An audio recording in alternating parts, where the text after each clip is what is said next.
Welcome to Politicos media. జీవీఎంసీలో contractor వద్ద విధులు నిర్వహిస్తున్న సూపర్వైజర్లకు గత 11 నెలలుగా జీతాలు ఇవ్వలేదంటూ విశాఖ కలెక్టరేట్లో జిల్లా కలెక్టర్లు ప్రజా పరిష్కార వేదికకు ఫిర్యాదు చేసేందుకు జీవీఎంసీ కాంట్రాక్ట్ కార్మికులు వచ్చారు. మనం వారిని అడిగి తెలుసుకున్న వీరి సమస్య ఏంటి, ఎందుకు వీరి జీతాలు పెండింగ్ పెట్టారనే విషయాలు చెప్పండి. మీరు ఏ విధులు నిర్వహిస్తూ ఉంటారు? సార్, మేము జీవీఎంసీ కాంట్రాక్ట్ తరపున మేము జాయిన్ అయ్యామండి. ప్రతి ఒక్కరు 2 లక్షలు 3 లక్షలు కట్టి ఇందులో జాయిన్ అయ్యామండి. ఈ ఫీల్డ్లోని మేము మా రోల్ ఏంటంటే ఇందులోని వర్కర్స్ అనేది మేము పని చెప్తుంటామండి. వర్కర్కి ఎర్లీ మార్నింగ్ 5 నుంచి మధ్యాహ్నం 12:30 వరకు మాకు పని చెప్పడమేనండి వాళ్ళకి. అలానే వాళ్ళు పని చేస్తున్నారా లేదా, వాళ్ళు వస్తున్నారా లేదా, అటెండెన్స్ మేము వేస్తున్నాము, అప్ టు డేట్ అనేది మేము వాళ్ళకి గ్రూప్లో అనేది మెసేజ్ చేస్తూ ఉంటామండి. ఇది మా రోల్ అండి. ఇంతవరకు మాకు ఇన్ని రోల్స్ 1 సంవత్సరం నుంచి చేస్తున్నామండి. స్టార్టింగ్ 3 నెలల నుంచి మాకు జీతాలు వేశారు, కానీ తర్వాత నుంచి జీతాలు వేయడానికి మాకు చాలా ఇబ్బంది పెట్టారండి. మేము చాలామంది మెసేజ్ చేస్తున్నాం, కాల్స్ చేస్తున్నాం, మేము డైరెక్ట్ కన్సల్ట్ అవుతున్నాం, ఆఫీస్కి వెళ్తున్నాం, కానీ ఏ ఒక్కరు మాకు రెస్పాండ్ అవ్వట్లేదండి. అలానే మాకు ఎవరైనా వచ్చి ఇలా మీటింగ్ ఉంది రండి అంటే వాళ్ళు కూడా మాకు రెస్పాండ్ అవ్వట్లేదండి. ఏ కాంట్రాక్టర్ కానీ ఏ కోఆర్డినేటర్ కానీ మాకు అసలు రెస్పాండ్ అవ్వట్లేదు. ఏవనంటే ఇదిగో వేస్తామంటున్నారు, అదిగో వేస్తామంటున్నారు జీతాల కోసం. చాలామంది ఇక్కడ దాదాపుగా ఈ డ్యూటీని నమ్ముకొని ఏదో అవుట్సోర్సింగ్లోని జీవీఎంసీ వైపు లాగుతానని చెప్పేసి మాకు మోసం చేసే ఇందులోకి లాగారండి. తీరా చూస్తే మాకంటూ పేరుకి సూపర్వైజర్, కాంట్రాక్ట్ తరపు నుంచి పేరుకి సూపర్వైజర్ అని తప్పించి జీవీఎంసీ వైపు మాకు ఎటువంటి ఐడెంటిటీ అనేది లేదండి. మాకు పలానా అధికారి వచ్చి పలానా విధంగా మీరు ఎవరు అని అడిగితే మేము పలానా సూపర్వైజర్ అని చెప్తే మీరు మా లిస్టులో లేరు, మీకు మాకు సంబంధం లేదు, మీ బిల్స్ మా దగ్గర రావట్లేదు, మీకు మాకు సంబంధం లేదన్న ఒక చిన్న మాట చెప్పేసి మా దగ్గర నుంచి తప్పించుకుంటున్నారండి జీవీఎంసీ అధికారులు. అయితే ఇదే విషయం కాంట్రాక్ట్కి అడిగితే వాళ్ళు అలాగే చెప్తారు, మేము ఉన్నాం కదా, మేము చూసుకుంటాం అని ఒక మాట చెప్పేసి మాకు ఇన్ని రోజులు ఇప్పుడు వరకు ఇన్ని సంవత్సరాల వరకు మాకు ఇలాగే నడిపించుకొని తెచ్చారండి. అలానే శాలరీస్ కోసం ప్రతి ఒక్కరు వాళ్ళ బాధలు చెప్పుకొని వాళ్ళు చెప్తుంటే మాత్రం గ్రూప్లో వేస్తామంటున్నారు, రేపు వేస్తామంటున్నారు, ఎల్లుండి 12 టైం వరకు పడిపోతుంది మీకు అనుకుని చెప్పి అంటున్నారే తప్పించి ఇప్పుడు వచ్చి జీతాలు అయితే వేయలేదండి. మాకు ప్రతి ఒక్కరు అడుక్కునే స్థితిలోనైతే ఇప్పుడు అయితే ఉన్నామండి. పెట్రోల్ కూడా గతి లేకుండా ఉన్నాము. అలానే వర్క్ అయితే చేస్తున్నాము. మాకైతే ఎటువంటి రెస్పాన్స్ లేదండి. ఇటువైపు జీవీఎంసీ అధికారుల వద్ద నుంచి లేదండి, అటువైపు కాంట్రాక్టర్ వారి వైపు నుంచి కూడా లేదండి. ప్లీజ్ మాకు మీ తరపు నుంచి మాకు సపోర్ట్ చేయండి, మాకంటూ న్యాయం చేయండి. ఇప్పుడు వరకు మేము మా కష్టాతీతంతో మా డబ్బులతోటి కలెక్టర్ వద్దకి, సీఎంహెచ్ఓ వద్దకి, ఏఎంహెచ్ఓ వద్దకి మేము వెళ్తున్నామండి, లెటర్లు ఇస్తున్నామండి. ఇది ఎంతవరకు వెళ్తుంది, ఎక్కడి వరకు వెళ్తుంది అనేది మాకు ఇంకా తెలియదండి. మేమైతే మా ప్రయత్నం అయితే మేము చేస్తున్నామండి. ఇప్పటి వరకు ఇంకా చేస్తూనే ఉంటామండి. మా రెస్పాండ్ మాకు వచ్చినంత వరకు మేము చేస్తామండి. మా దగ్గర ఇప్పటి వరకు ఇన్ని చేస్తున్నాం, కానీ కాంట్రాక్ట్ వద్ద నుంచి ఎటువంటి ఫోను లేదండి, ఎటువంటి మాకు ఆచూకీ సమాచారం కానీ మాకు ఇప్పటికొచ్చి లేదండి. కానీ మేము ఇలానే తిరుగుతున్నామండి, ఎండలోనే తిరుగుతున్నామండి. చాలామంది దూరం నుంచి వచ్చారండి. అనకాపల్లి నుంచి వచ్చారు, భీమిలి నుంచి వచ్చారు, కొంతమంది విజయనగరం, పాడేరు నుంచి కూడా వచ్చిన వాళ్ళు ఉన్నారండి ఇక్కడ చాలామంది.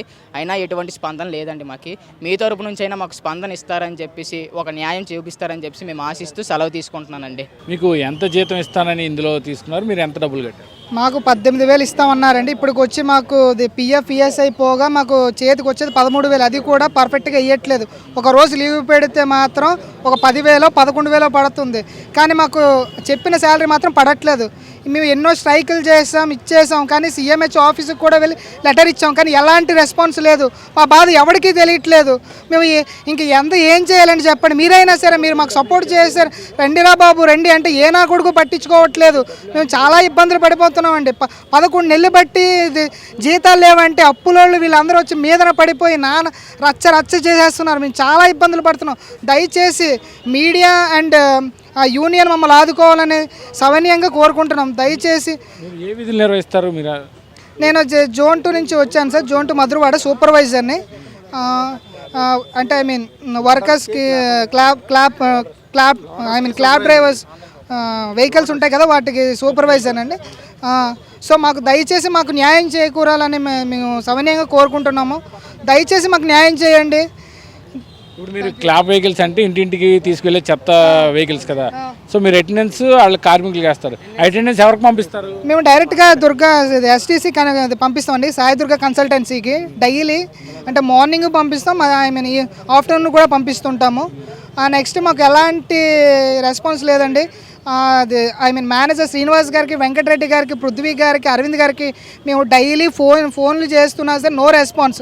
అవుట్ ఆఫ్ కవరేజ్ ఏరియా లేదా నాట్ ఆన్సరింగ్, ఈ రెండు తప్ప మాకు లిఫ్ట్ చేసి పలానా రోజు పడుతుంది, పలానా రోజు ఇచ్చేస్తుంది అని కూడా మాకు ఎలాంటి రెస్పాన్స్ అనేది లేదండి. మాకు చాలా ఇబ్బందిగా ఉంది. దయచేసి మీ మీడియా తరపు నుంచి ఒకటే కోరుకుంటున్నాం, మా శాలరీస్ మాకు వేయనివ్వండి, లేదంటే మాకు సెటిల్మెంట్ చేసామని చెప్పండి దయచేసి. మనం చాలా ఇబ్బందులు పడిపోతున్నాం. ఎక్కడి నుంచి అనకాపల్లి, పాడేరు, అరకు, ఎక్కడ నర్సీపట్నం, ఎక్కడెక్కడి నుంచి వచ్చిన వాళ్ళు కూడా ఇక్కడ ఉన్నారు. దయచేసి మాకు న్యాయం చేకూర్చండి దయచేసి. చెప్పండి, మీరు ఏ జోన్ నుంచి వచ్చారు? జోన్ 1 భీమిలీ నుంచి వచ్చామని. మమ్మల్ని కింద సంవత్సరం జాయిన్ చేశారు. ఇప్పటికే కరెక్ట్ సంవత్సరం అవుతుంది. మాకు జీతాలు లేవు, ఏటీ వేయలేదు. ఇప్పుడు ఏంటంటే మా పొజిషన్ ఎలాగ అయిపోయిందంటే మేము వచ్చి ఫ్రీగా డ్యూటీ చేసి వెళ్ళిపోతున్నట్టు ఉంది. ఇంటి దగ్గర జీవీఎంసీలో జాయిన్ అయ్యాక కదా ఇంకా జీతాలు పడకపోవడం ఏంటని అడుగుతున్నారు. మేము ఎవరికి ఎలా సమాధానం చెప్పాలన్నా? వచ్చి డబ్బులు కట్టి మరీ జాయిన్ అయ్యి ఏంటి మాకు ఇప్పుడు ప్రాబ్లమ్స్. ఇప్పుడు బైక్ ఫైనాన్స్లు కట్టలేదు, మా బైకులన్నీ ఒట్టుకెళ్ళిపోయారు. ఇదిగో మా జోన్ 1 సూపర్వైజర్లు ఇక్కడ ఉన్నారు, మా ఇద్దరు బైకులు ఒట్టుకెళ్ళిపోయారు. బైక్ ఎంత కట్టారు, అసలు ఎందుకు కట్టారు? అది కట్టడం అంటే ఫార్మాలిటీస్ అంటున్నారు. ఫార్మాలిటీస్ అని చెప్పారు. ఏదనంటే జీవీఎంసీ అక్కడ మేము మొత్తం దిగిపోయిన తర్వాత ఇంకా మేము ఫోన్ చేసినా సరే వాళ్ళు ఫోన్లు ఎత్తలేని పరిస్థితి. అసలు ఏదంటే మాకు జీతమైనా ఇవ్వాలి కరెక్ట్గా, లేకపోతే మేము కట్టినవైనా మాకు సెటిల్మెంట్ చేసేయాలి. ఇప్పుడు మీరు డ్యూటీలు చేస్తున్నట్టు ఎవరు మిమ్మల్ని సూపర్వైజ్ చేస్తారు? మీరు అందరూ సూపర్వైజర్లు కదా, మీరు డ్యూటీలు చేస్తున్నారని ఎవరన్నా మిమ్మల్ని చూస్తుంటారా? చూస్తుంటారు. సాయినాథ్ రెడ్డి అని మాకు ఒక హెడ్ పెట్టాడు. ఏదైనా తేడా వస్తే గ్రూప్లో నన్ను రీసెంట్గా తీస్తారు. ఎందుకంటే కొంచెం శాలరీ గురించి గట్టిగా అడిగామని నన్ను రీసెంట్గా గ్రూప్లో నుంచి తీస్తారు. నేను మళ్ళీ వాళ్ళతో కొంచెం ఆర్గ్యుమెంట్ చేస్తాను, డబ్బులు నాకు ఇచ్చేయండి, లేకపోతే నా జీతం నాకు వేసేయండి, నన్ను గ్రూప్లో నుంచి అప్పుడు తీయండి అని ఆర్గ్యుమెంట్ చేస్తే మళ్ళీ గ్రూప్లో వెంటనే యాడ్ చేసేసారు అడగగానే. ఇదేమైనా పద్ధతిగా ఉందా? కొంచెం ఏంటంటే కొంచెం మీ మీడియా వాళ్ళు కూడా మాకు సపోర్ట్ చేసి మాకు మేము సెటిల్మెంట్ అయిపోయేలాగా, లేకపోతే మా ఉద్యోగాలు ఏదో కంటిన్యూ 1వ తారీఖు కానీ 2వ తారీఖు కానీ జీతాలు పడేలాగా చేయమని మీ మీడియా వాళ్ళు కొంచెం రిక్వెస్ట్ చేస్తున్నాం. మొత్తం ఈ అన్ని జోన్లో కలిపి ఎంతమంది మీరు పనిచేస్తున్నారు? 100 మంది ఉంటాం. 100 మంది ఉంటాం. మా 100 మందికి ఏంటంటే జీతాలు లేవు. ఇప్పుడు ఇంట్లో వాళ్ళు ఏంటంటే అన్న, ఇప్పుడు నేను బ్యాచ్లర్, రీసెంట్గా మ్యారేజ్ చేసుకున్నాను. ఇప్పుడు ఎలా పోషిస్తామన్నా? చాలామంది మా అన్నీళ్ళు, తమ్ముళ్ళు చాలామంది జాయిన్ అయిపోయారు అందులో. ఎందుకంటే ప్రతి జోన్లో అన్నదమ్ములమే, అందరమే. ఒక మాట మీద ఉంటే ఐక్యత ఉన్నాం, కానీ మా అందరూ అన్నదమ్ములమే. ఇప్పుడు మాకు ఎవరు సపోర్ట్ చేస్తారు? మీరే సపోర్ట్ చేయాలి, మీ మీడియా వాళ్ళే సపోర్ట్ చేస్తే పర్మనెంట్ అవుతాయి అన్నారు. ఇప్పుడు జీవీఎంసీ అని చెప్తే ఎవరైనా జీవీఎంసీ అనుకుని జాయిన్ అవుతారు కదన్నా. మేము అలాగే దిగిపోయాం గోతులని.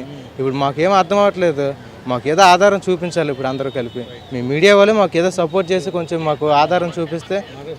అయితే ఇప్పుడు 11 నెలల నుంచి అసలు ఒక్క రూపాయి కూడా చెల్లించలేదు? లేదన్న, ఫస్ట్ అయితే స్టార్టింగ్ మేము కొంచెం ఎక్కువ అంటే జాయిన్ అయ్యి ఒక 4 నెలలు అవుతుంది. అప్పుడు ఎక్కువ ఆర్గ్యుమెంట్ చేస్తే ఒక 2 months చేస్తారు. అవి కూడా సగానికి సగం 16,000 అని చెప్పారు. 16,000 అని చెప్పి పిఎస్ఈఎస్సీ కట్ అవుతుందని చెప్పారు. వాటికి కూడా మాకు ఎంత కట్ అవుతున్నాయో ఏటో తెలియలేదు. 13,000 అని చెప్పారు జీతం. తర్వాత పిఎస్ఈఎస్సీ కట్ అవుతాయి అన్నారు. అవి కట్ అవుతున్నాయో లేవో మాకు జీతాలే లేవు కదా ముందు. ఇప్పుడు కలెక్టర్ గారిని కలిసారు కదా, ఏం చెప్పారు? ఏదైతే జీవీఎంసీలో పనిచేస్తున్న అన్ని జోన్లకు సంబంధించి క్లాప్ వెహికల్స్ ఏవైతే ఇంటింటికి వచ్చి చెత్త పట్టుకెళ్లే వెహికల్స్లో పనిచేసే సిబ్బంది ఉంటారో వారికి వీరంతా కూడా అటెండెన్స్ తీసుకుంటారు. వీరంతా ఒక ప్రైవేట్ కన్సల్టెన్సీ ద్వారా దీంట్లో జాయిన్ అయ్యామని చెప్తున్నారు. ఒక్కో ఉద్యోగానికి సంబంధించి 3 లక్షల పైగా చెల్లించామని, నెలకు 18,000 రూపాయలు జీతం ఇస్తామని చెప్పి దాదాపు నేటికి 11 నెలలు గడుస్తున్నా నేటికి ₹1 కూడా చెల్లించలేదని వీరంతా ఆవేదన వ్యక్తం చేస్తున్నారు. తమ గోడును మీడియా పట్టించుకొని తమకు న్యాయం చేయాలని వీరంతా కోరుతున్నారు. సో ఈ సందర్భంగా విశాఖ జిల్లా కలెక్టరేట్లో జరుగుతున్న ప్రజా పరిష్కార వేదికకు వీరు ఫిర్యాదులు అందజేశారు. సో కలెక్టర్ కూడా జిల్లా అధికారులు, జీవీఎంసీ అధికారులు, డిఎంఎండ్హెచ్ఓ స్పందించి తమకు న్యాయం చేయాలని వీరంతా కోరుకుంటున్నారు. కెమెరామెన్ ముఖేష్తో కిరణ్, పొలిటికోస్, విశాఖ కలెక్టరేట్ నుంచి. Please subscribe to the channel and download the Politicos app from the links in the description.